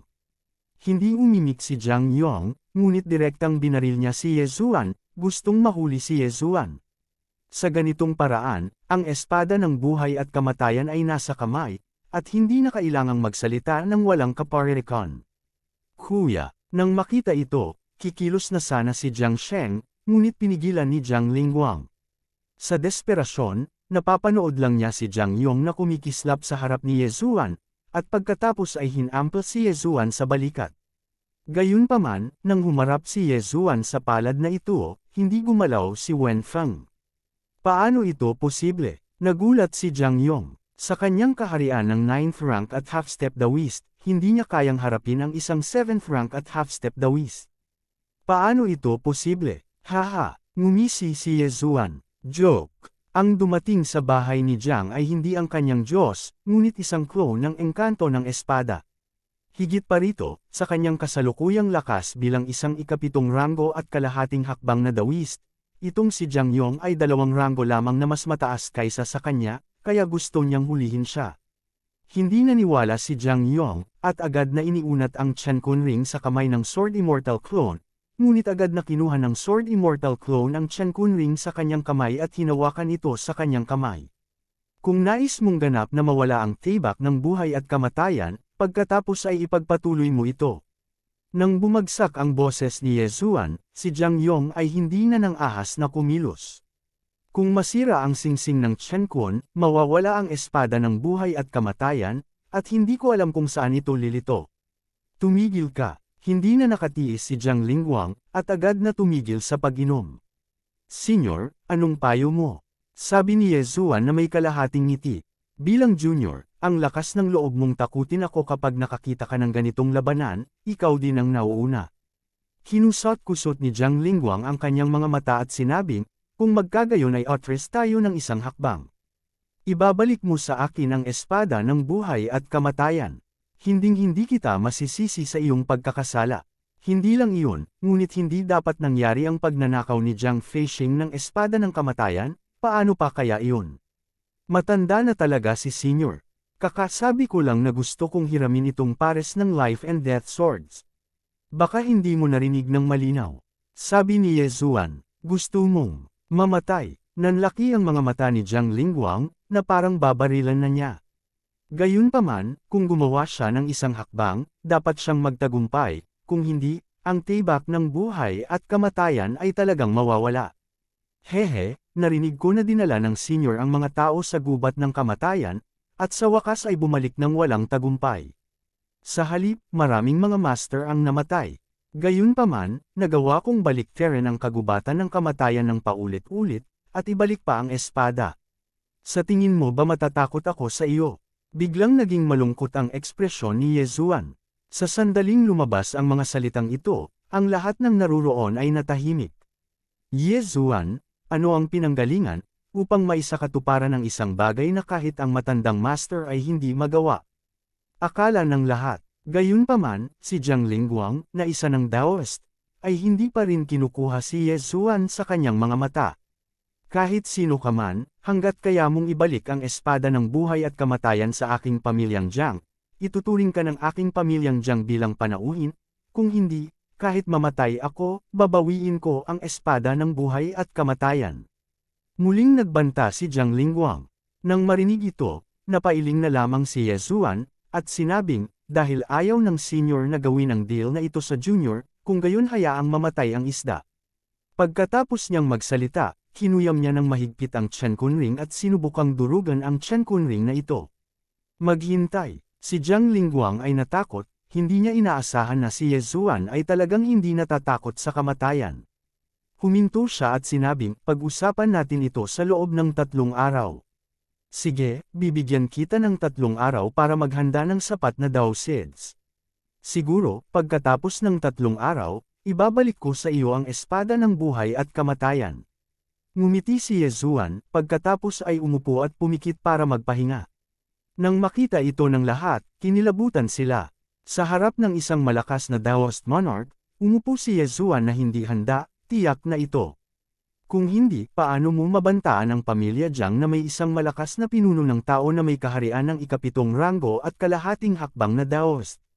Pagkatapos, inutusan din ni Jiang Lingguang na bumaba at magpadala ng isang taong mahigpit na magbabantay sa bakuran.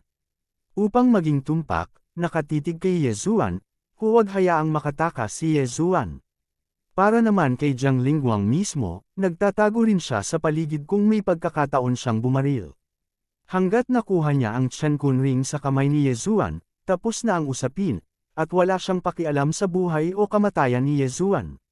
Sa kasamaang palad, pagkaraan ng 3 araw, nakaupo pa rin si Yezuan na naka-cross-legged sa lupa nang hindi man lang nagmulat ng kanyang mga mata. Talagang ikinagulat nito si Jiang Lingguang at iba pang miyembro ng pamilya ni Jiang. Makalipas ang 3 araw, Senyor, paano ang paghahanda? Sa oras na ito, biglang may sinabi si Yezuan. Handa na ang mga bagay, ngunit kailangan mo munang buhayin ang mga patay ng aking pamilyang Jiang. Biglang lumitaw si Jiang Lingguang. Walang kausap, tumayo si Yezuan at dahan-daw ang sinabi. Galit na nagngangalit si Jiang Lingguang, at pagkatapos ay inihagis ang isang singsing na Chen Kun, na naglalaman ng malaking bilang ng mga buto ng Daoist. Kabilang sa mga ito, mayroong mga buto ng Dao na iniwan ng pagkamatay ng kanilang pamilyang Jiang, at mayroon ding mga samsam ng digmaan na pinatay ng pamilya Jiang ang kaaway. Siyempre, karamihan sa kanila ay nakuha sa nakalipas na 3 araw. Matapos matanggap ang Tian Kun ring na ito, ngumiti si Yezuan at sinabing, "Salamat, Senyor." Ang binhi ng tao sa Tian Kun ring na ito ay talagang isang nakakagulat na numero. Mabilis niyang nilamon ang lahat, at pagkatapos ay ang lumalamon na binhi ng Dao at ang binhi ng apoy na Dao ay napromote lahat sa gitnang yugto ng Docheng, at ang iba ay nasa maagang yugto din ng Docheng. Kabanata 2029 na mga kawal sa daan ng kamatayan. Ding, ang host ay gumawa ng isang pambihirang tagumpay, at siya ay kasalukuyang isang ikawalong ranggo na kalahating hakbang na dawis. Nag-prompt ang system. Pagkatapos ng tagumpay, ang hininga ni Yezuan ay lumakas. Hindi siya natatakot sa pamilya Jiang noon, ngunit ngayong nakagawa na siya ng tagumpay, hindi na siya gaanong nag-aalala. Mabuti, mangyaring ipadala ang mga bangkay ng mga taong iyon, at bubuhayin ko sila isa-isa. Siyempre, ang kaharian bago ang kamatayan ay hindi maaaring lumampas sa ikawalong ranggo at kalahating hakbang na Dao Jun, at ang antas ng tagumpay ng muling pagkabuhay ay hindi 100%. Sabi ni Yezuan, sabog na ang ulo ng ilang tao, kaya paano sila bubuhayin? Kung walang pisikal na kaluluwa, kahit ang Dao Jun ng buhay at kamatayan ay hindi mabubuhay muli, tama ba? Nang marinig ito ni Jiang Lingguang, agad siyang sumunod. Sa paglipas ng mga taon mula nang itatag ang pamilyang Jiang, maraming tao ang namatay sa labanan, may mga bangkay na naiwan, at ang ilan ay nakuhang muli. Pagkatapos, isa-isang hinukay sila ng pamilya Jiang at ipinadala kay Yezuan. Sa oras na ito, isinakripisyo rin ni Yezuan ang espada ng buhay at kamatayan. Ang tibak sa kanang kamay ay sumisipsip ng enerhiya ng kamatayan, at ang tibak sa kaliwang kamay ay nagbubuhos ng enerhiya sa pisikal na kaluluwa sa ulo ng namatay. Pagkatapos, ang lalaki ay muling nabuhay. Ang gawaing ito ay ikinagulat ng mga nakapaligid na pinuno ng pamilyang Jiang. Ang pagbabalik buhay sa mga patay ay talagang isang paraan na lumalaban sa langit. Matagal na ang nakalipas, hinaranggan ng tuktok ng pamilya Jiang ang bakuran, kaya hindi nakapasok ang ibang tao, kahit na malapit. Gayunpaman, ang lihim na ito ay dapat na maikalat sa lalong madaling panahon. Kung tutuusin, napakaraming patay na muling nabuhay. Gaano man kalalim ang pagtatago ng pamilya Jiang, may mga pagkakataong malantad sila. Sa mga patay ng pamilya Jiang, mayroong libu-libong tao na maaaring mabuhay muli. Binuhay silang lahat ni Yezuan, na isang patas na pakikitungo. Nang makita ni Jiang Lingguang ang napakaraming angkan na muling isinilang, hindi niya maiwasang mamangha. Kung nasa kanyang mga kamay ang espada ng buhay at kamatayan, kaya niyang buhayin ang mataas na kaharian ng pamilya Jiang. Sa oras na ito, abala na si Yezuan. Tumingin siya kay Yezuan at sinabing, "Ano ang gusto mong gawin para maibalik ang espada ng buhay at kamatayan sa pamilya Jiang? Huwag kang mag-alala, ibabalik ko ito, ngunit hindi ngayon. Kung gusto ko talagang sabihin ito, hintayin mo man lang akong makalusot sa Dao Jun." Sabi ni Yezuan, "Dao Jun." Nang kumalat ang balita, nagulat ang lahat. "Sino ka ba, sa tabi mo lang, gusto mong makalusot sa Dao Jun?" Maraming tao ang nag-iisip ng gayon sa kanilang mga puso, ngunit sa susunod na sandali, muli nila itong naisip. Noong panahong iyon, nang si Yezuan ay nanalo sa unang pwesto sa kompetisyon ng espada, siya ay isang pang-apat na ranggo at kalahating hakbang na dawis, ngunit ngayon, siya ay isa ng ikawalong ranggo at kalahating hakbang na dawis. Anong nangyayari? Okay, pagkatapos ay maaari kang manatili sa pamilya Jiang, at gagabayan kita ng personal. Tumango si Jiang Lingguang. Pangarap ng hindi mabilang na tao na magkaroon ng Daoist guide, ngunit para kay Yezuan, wala talagang tukso. Ang mayroon siya sa kanyang katawan ay ang Devouring Dao at ang Life Dao. Kapaki-pakinabang ba ang gabay? Gayunpaman, sa sandaling ito, isang malakas na aura ang biglang bumaba. Nagtaas ng kilay si Jiang Lingguang at nagtatakang tumingin sa malayo. Ang taong maaaring magpahalaga sa kanya ay dapat na nasa kaharian ng Dao Jun. Oo naman, pagkaraan ng ilang sandali, isang lalaki sa Qingyi ang lumitaw sa itaas ng bahay ni Jiang. Medyo hindi nasisiyahan ang kamahalan, hindi ko alam kung sino ang kamahalan, kakaibang tanong ni Jiang Lingguang. Ang lalaki sa Qingyi ay sumulyap sa kanya, pagkatapos ay itinuon ang kanyang mga mata kay Yezuan, at sinabing, "Pinatay mo ang aking kapatid." Sa sandaling lumabas ang mga salitang ito, hindi mapigilan ni Yezuan na matigilan. Naalala niya itong mabuti at nalaman na sa alaala ng disipulo sa Jumo Dojo, mayroong ganitong alaala ng lalaki sa Qingyi. Ang lalaki pala sa Qingyi ay ang nakatatandang kapatid ng lalaking iyon at isang alagad ni Jumo Dojo, at siya ay nasa kaharian ng Daojun. So ano? Direktang tanong ni Yezuan sa halip na magpanggap na tanga. Kung gayon, dapat kang mapahamak. Ang lalaki sa Qingyi ay hindi nagsalita ng walang kaparekan, at direktang bumaril, handa na upang pawiin si Yezuan. Tumawag ka. Isang nagniningas na sword chi ang sumambulat sa hangin at agad na tumama sa sword immortal clone, ngunit sa sindik ng lalaki sa Qingyi, hindi nasaktan si Yezuan. Masyadong yabang na gusto mo akong patayin dahil lang sayo. Ang sulok ng bibig ni Yezuan ay kumaibot, at ang kanyang anyo ay nawala kaagad. Mata ng assassination. Sa susunod na sandali, pumunta si Yezuan sa likod ng lalaki sa Qingyi, at pagkatapos ay naglaslas. Bang! Ang lalaki sa Qingyi ay nahuli, kasama ang death sword sa kamay ni Yezuan, hindi siya makalaban at agad siyang nataman. Mabilis na kumalat ang hininga ng kamatayan, ngunit ang lalaki sa Qingyi ay mayroon ding binhi ng buhay sa kanyang katawan. Biglang bumuhos ang hininga ng buhay mula sa kanyang katawan, na nag-aalis ng hininga ng kamatayan. Kawal ng kamatayan. Nagulat ang lalaki sa Qingyi. Ang mga sundalo ng Death Dao ay mga sundalong Dao na gawa sa mga buto ng Death Dao. Ito ay hindi isang bagay na maaaring pinuhin ng mga ordinaryong tao, kahit na ang Dao Master ng Giant Wood Dojo. Kung ang kawal ng Death Dao ay gagamitin ng isang taong nagtataglay ng Dao of Death, ang kapangyarihan ay tataas ng husto. Ang masasabi ko ay ang lakas ni Yezuan ay nalampasan ang lakas ng mga ordinaryong monarch ng Dao, ngunit ang buhay ng mga species ng Dao sa lalaking ito sa Qingyi ay tumaas mula sa antas ng trail hanggang sa antas ng Dao. Hindi ganoon kadaling patayin siya. Gayunpaman, hindi nag-iisa si Yezuan. Sa ngayon, lumabas si Old Shu at He Jiao para tumulong. Hindi lamang iyon, ngunit maging ang kanyang Diyos ay dumating na nakasuot ng Void Spirit Armor. Ngayon, 4-1 na. Sa ilalim, ang pamilya Jiang ay masyadong nabigla upang magsalita, at si Yezuan ay talagang may lakas upang labanan si Daojun.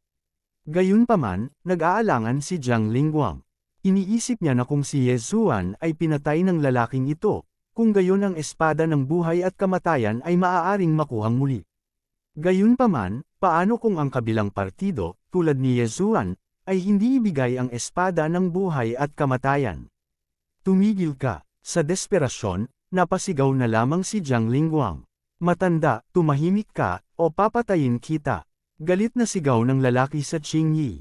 Sa sandaling lumabas ang mga salitang ito, nagbago ng husto ang mukha ni Jiang Lingguang. Hindi man niya sinasadyang barilin, ngayon pagkatapos marinig ang pangungusap na ito, hindi niya magawa. Sa ilalim, ang kanya, pinagalitan siya sa harap ng maraming tao, hindi siya mawalan ng mukha. Ignorance Jr., gusto ng matanda na malaman mo kung ano ang dangal at kababaan. Sigaw ni Jiang Lingguang, at direktang pinatay ang langit. Pinag-iiba ang paraan ng espada, napakalakas niya sa pakikipaglaban. Sa pamamagitan lamang ng isang espada, ang lalaki sa Qingyi ay malubhang nasugatan. Matanda, ang lakas ng loob mong saktan ako, alagad ako ni Jumo Dojo. Ang lalaki sa Qingyi sa wakas ay nagbago ng kanyang kulay. Hindi niya inaasahan na ang naunawaan ni Jiang Lingguang ay ang paraan ng pagiging espada, at na-promote din siya sa antas ng Dao. Bagamat ang paraan ng pamumuhay ay nasa itaas pa rin ng paraan ng espada, sa mga tuntunin ng lakas ng pakikipaglaban, ito ay malayo sa paraan ng espada. Wala akong pakialam kung sino ka, kung maglakas loob kang pumunta sa pamilya ko Jiang para maging wild, siguradong babayaran mo. Patuloy na umatake si Jiang Lingguang anuman ang pagkakakilanlan ng kabilang partido. Siyempre, kung sasabihin sa kanya kung gaano kalaki ang Giant Wood Dojo, siguradong pagsisisihan niya ito. Sayang at hindi pa kumalat dito ang impluensya ni Jumo Dojo, kung hindi ay hindi maglalakas loob na kumilos si Jiang Lingguang kahit gaano pa siya katapang. Sinamantala ang pagkakataong ito, handa nang umalis si Yezuan, at biglang bumaril ng ang lalaki sa Qingyi ay natamba sa paglipad. Mata ng assassination. Lumapit sina Yezuan at Jansayan sa likod ng lalaki sa Qingyi, at direktang sinaksak ang katawan ng huli gamit ang kanilang mga espada. Kabanata 2030 Achievement Dao Jun. Ang hilaw na espada ay sumisipsip ng hininga ng buhay ng tao sa Qing Yi, habang ang espada ng kamatayan ay pinahiran siya ng hininga ng kamatayan. Nang magtulungan ang dalawa, ang lalaki sa Qing Yi ay naging kalansay sa isang kisap mata. Ang espadang ito ay maaaring talagang sumipsip ng buhay na kakanyahan ng iba, at pagkatapos ay mapabuti ang aking buhay na Dao Sid. Nagliwanag ang mga mata ni Ye Zuan, maganda iyon. Habang si Jiang Lingguang ay nabigla pa, mabilis na inalis ni Ye Zuan ang katawan ng lalaki sa Qing Yi, at pagkatapos ay binalatan ito. Ding, ang host ay gumawa ng isang pambihirang tagumpay, at sa kasalukuyan ay ang ika-9 na ranggo na kalahating hakbang na Daoist. Biglang umunlad ang kaharian ni Ye Zuan. Ginamit niya ang Taoism sa tao sa Qing Yi at sa Chen Kunring para direktang itaas ang Divo-uring Taoism sa huling yugto ng Docheng. Ngayon, isang hakbang na lang ang layo niya kay Dao Jun. Kung sisabog siya ng buong lakas, maging ang veteranong Daoist na si Jiang Lingguang ay papatayin niya sa maikling panahon. Matandang Patriarch Jiang, ang espadang ito ng buhay at kamatayan ay ipapahiram sa mga juniors pansamantala, at magkakaroon ng panahon mamaya. Pagkatapos ng pambihirang tagumpay, Ye Zuan, walang silbi ang manatili rito, kaya pagkatapos tumawa ng 3 beses, nabasag niya ang kawalan at umalis, naiwan lamang ang isang nabigla na grupo ng mga miyembro ng pamilyang Jiang. Kung hindi dahil sa kapakanan ni Jiang Feixing, matagal na niyang winasak ang pamilya Jiang, ngunit ang pagsira sa pamilya Jiang ay malamang na hindi gaanong mapapabuti ang kanyang lakas, kaya naisip ni Ye Zuan na ayos lang. Sa oras na ito, hinahanap na niya ang kaluluwa ng bangkay ng lalaki sa Qing Yi Wanpong, hindi lang iyon, gumagamit na siya ng tunay at peking maskara para ibalat kayo si Wanpong. Jumu Dojo, hayaan ang mga alagad na nasa ilalim ng kanyang pamumuno na magtanim ng mga higanting puno ng buhay sa labas, at pagkatapos ay gamitin ito upang mapabuti ang kanilang lakas. Itong si Wanpong ang tagapamahala ng lugar na ito, at mayroong 5 death forest sa ilalim ng kanyang pamumuno. Lihim na sinabi ni Ye Zuan sa kanyang puso. Sa pagkakataong ito, pupunta siya sa iba pang 5 kagubatan ng kamatayan, at pagkatapos ay sisipsipin ang kakanyahan ng buhay upang masira. Ang mga aksyon ng mga higanting Wood Dojo disciples na ito ay sadyang hindi makatwiran. Sa pagkakataong ito, kikilos si Ye Zuan para sa langit. Kung bakit siya natunto ng lalaking Qing Yi, ito ay dahil ang binhi ng buhay sa mahabang buhok na kabataan ay ibinigay ng lalaking Qing Yi, at iniwan niya ang kanyang marka dito. Kung namatay ang mahabang buhok na binata, natural na matutuntun siya ng lalaking Qing Yi. Tuldok. Dumating si Ye Zuan sa gubat ng kamatayan sa pamamagitan ng teleportation array, at pagkatapos ay gumamit ng butil sa Wanpong Chen Kunring para madaling maiwasan ang mga halamang iyon tulad ng pirana. Hoy, Senior Kuya Wan, bakit ka nandito? Biglang may tumunog na boses, tinitigan ito ni Ye Zuan at nalaman na ito ay disipulo ng isang higanteng dojo na kahoy. Sa sandaling ito, itinuon ni Ye Zuan ang mata ng pagpaslang at lumipad sa likod ng kalaban. Paf! Nakarinig lang ako ng malutong na tunog na kumalat, at agad na nahulog ang disipulo ng higanteng Wood Dojo ng 9th rank half-step Daoist.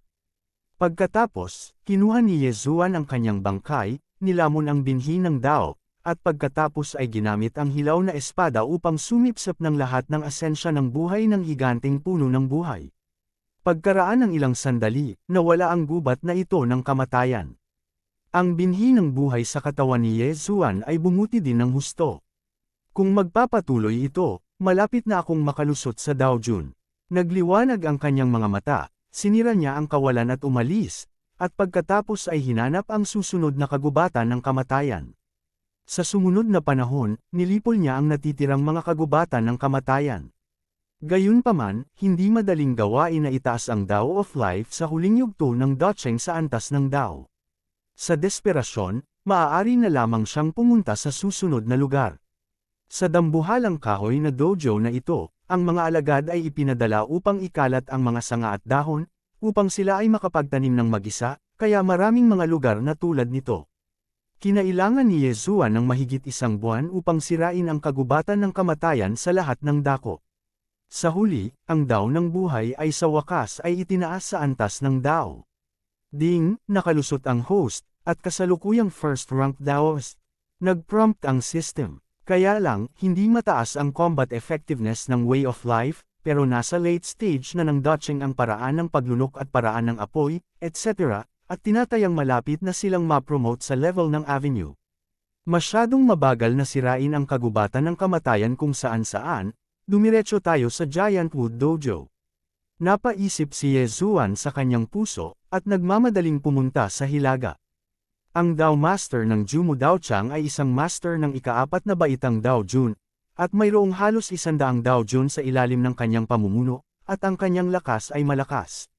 Gayunpaman, ang pagiging epektibo ng labanan ng mga taong ito ay hindi partikular na malakas, at ang kanilang naiintindihan ay hindi ang paraan ng patay na kahoy, ngunit ang paraan ng pamumuhay. Matapos ang mahigit 1 buwang paglalakbay, sa wakas ay nakarating na rin si Yezuan sa higanting dojo na ito. Ang higanting kahoy na dojo na ito ay ibang-iba sa ibang mga dojo, dahil isa itong napakalaking kagubatan ng kamatayan, at wala na ito sa ikatlong langit, kundi sa ika-4 na langit. Ang malaking kagubatan ng kamatayan na ito ay hinati ng higanting kahoy na Daoist at iba pang matatanda at tagapag-alaga. Tumingin si Yezuan sa kagubatan ng kamatayan sa kanyang harapan, ang kanyang mga mata ay kumikislap, at siya ay nagmamadaling pumasok. Ayon sa nakaraang sitwasyon, ang higanting Wood Dojo na ito ay isang sekta ng demonyo, kaya hindi pa handa si Yezuan na magpakita ng awa. Gayunpaman, para sa kaginhawahan, itinago niya ang kanyang sarili bilang Wanpang at pumasok. Sa higanting Wood Dojo na ito, may ilang mga disipulo sa paligid. Ginamit ni Yezuan ang pagkakakilanlan ni Wanpang para tahimik na pumasok sa lugar ng isang disipulo. Nang makita ng disipulo si Wanpang, hindi niya ito pinansin dahil sa tingin niya ay dumaan si Wanpang. Sa hindi inaasahang pagkakataon, dumating si Wanpang upang patayin siya. Mata ng assassination. Agad na inatake at pinatay ni Yezuan ang unang ranggo na antas ng disipulong Dao Jun. Sa kasalukuyang estado ni Yezuan, napakadaling pumatay ng kalaban sa parehong antas sa loob ng ilang segundo. Pagkatapos, ang binhi ng Dao at ang asensya ng buhay ay nilamon niya, at ang kagubatan ng kamatayan ay natuyo rin, at pagkatapos ay nagpatuloy siya sa pagkilos. Tuldok, tuldok, tuldok. Wala pang kalahating araw, nalanto lahat ang nakapalibot na kagubatan ng kamatayan, at nilinis ni Yezuan ang mahigit 20 disipulo ng higanting dojo na kahoy. Hoy! Anong nangyayari? Paano nawala ang paligid? Nagulat ang isang tagapag-alaga ng dambuhalang kahoy na dojo na dumaan. Pero sa ngayon, isang bagzo ng hangin ang biglang umalangaw sa kanyang likuran, at nang siya ay lumingon, 2 mahabang espada ang tumusok sa kanyang katawan. Isang hawakan, isang espada.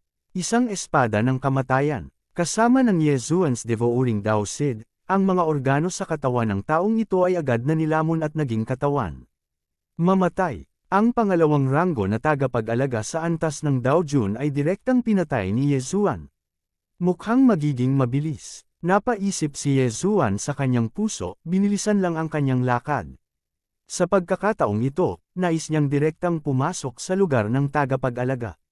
Sa kanyang paraan, basta't mag-iingat ka, napakadaling pumatay ng pangalawang ranggo na Daoist sa loob ng ilang segundo. Gayunpaman, ang mga bagay ay hindi gaanong simple. Sa sandaling ito, sa gitna ng higanting dojo ng kahoy, isang nasa katanghaliang gulang na lalaki ang nagmulat ng kanyang mga mata. Bakit ang mga higanting puno ng buhay sa paligid ay natuyo lahat? Medyo nataranta ang nasa katanghaliang gulang na lalaki. Mayroon ding isang higanting puno ng buhay sa tabi niya, at ito ang sentro ng buong gubat ng kamatayan. Pagkatapos ng lahat, siya ang master ng higanting puno ng dojo, at siya ang nagtanim nitong higanting puno ng buhay. Sa sandaling ito, umalis siya sa lugar at tumangay.